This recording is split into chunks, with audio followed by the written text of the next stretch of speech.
Welcome to the presentation on Changiya Rukh by Balbir Madhopuri. Changiya Rukh is an intense Dalit autobiography by Balbir Madhopuri. It is the first Punjabi Dalit autobiography to be published in English. It was originally written in 2002 and the English translation by Tripti Jain was published in 2010.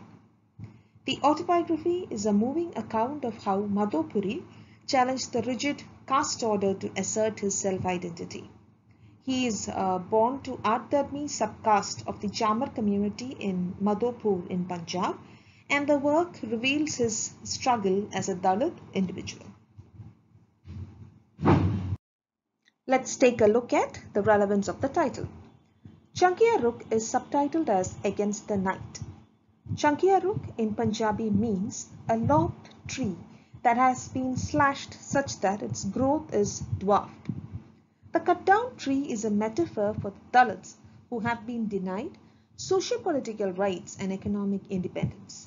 The lopped tree is also suggestive of the staunch resilience of the Dalits. Just as the lopped tree grows leaves and branches, the Dalits also manage to fight for their dignity amidst casteist strife. Their potential for growth is slashed by the upper caste who deliberately thwart their opportunities.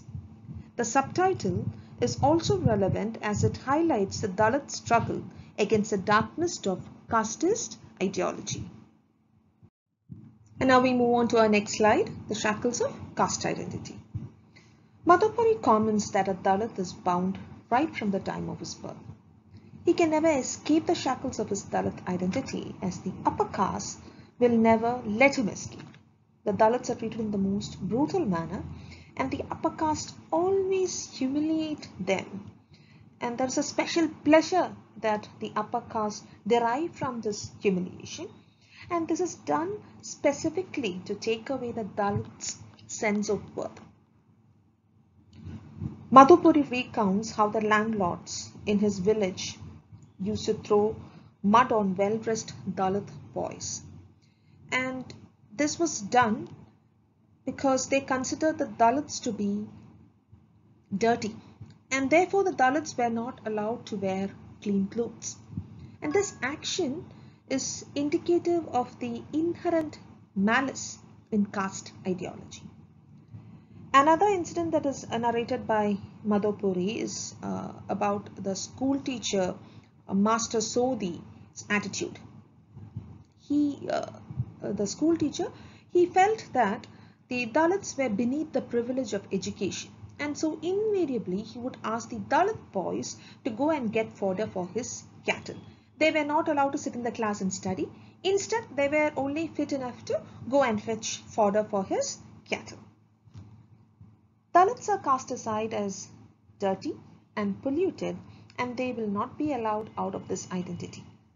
During the colonial period, the Britishers also followed the same system of caste discrimination and did nothing to empower the Dalits. The rules and regulations laid down by the colonial administration were highly oppressive, and Madhopuri points out that even after India attained independence, the Dalits continued to be oppressed. Our next topic is social injustice.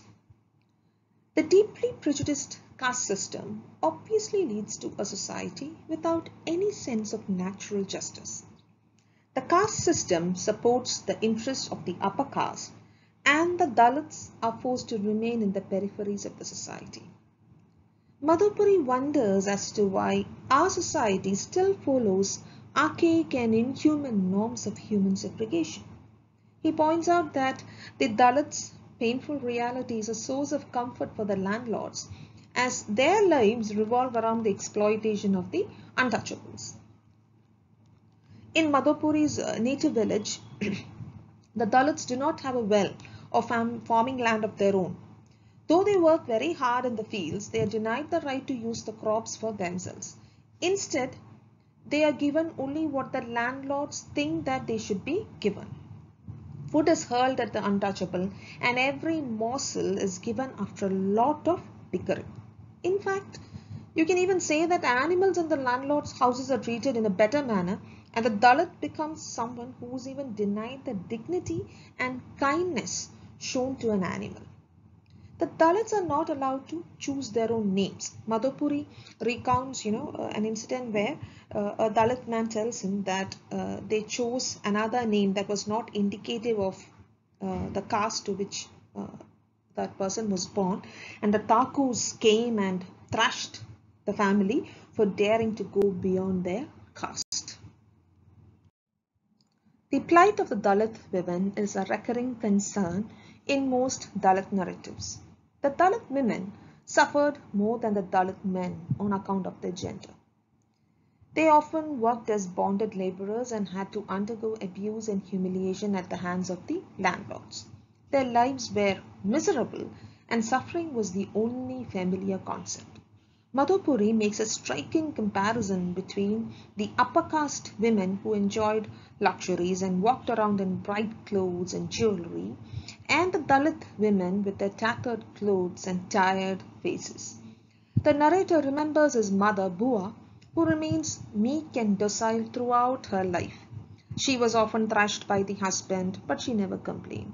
She was always there to look after the comforts of the family. In fact, the stereotypical self-sacrificing woman. In contrast, his grandmother, Dadi Haru, is presented as a very strong woman who manages to subdue even the upper caste Jat women by the sheer force of her personality. Dadi was never scared of anybody. She always used to be very fierce in all her arguments. But by and large, all Dalit women are taught to not to complain and to suffer their agony in silence. They endured abuse at home and outside and learned to hide their pain under a veil of silence. Let's take a look at how Changiya Rukh critiques religion. The evils of the caste system are compounded when it is given religious sanction.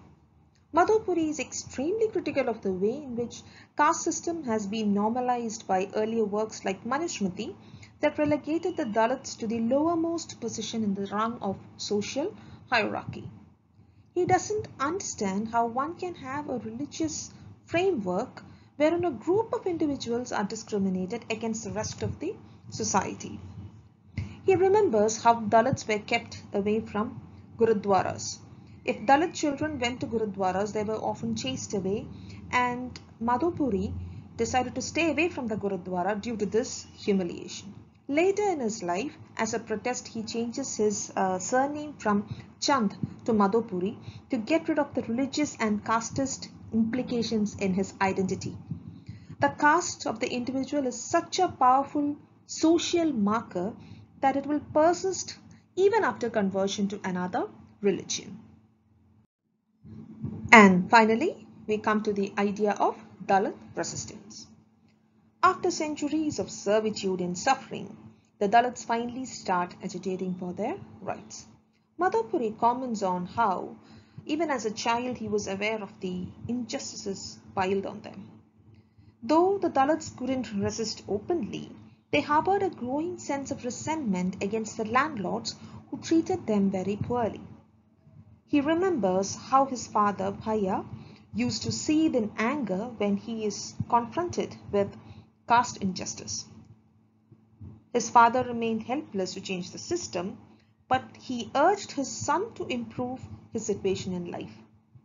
There are many like the rebellious women who openly threaten the Jats with violence.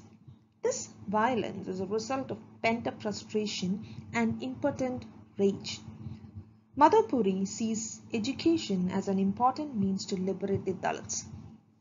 He feels that if the Dalits are educated, they can change the social system that harbors such gross violations of individual rights. That's all. Thank you.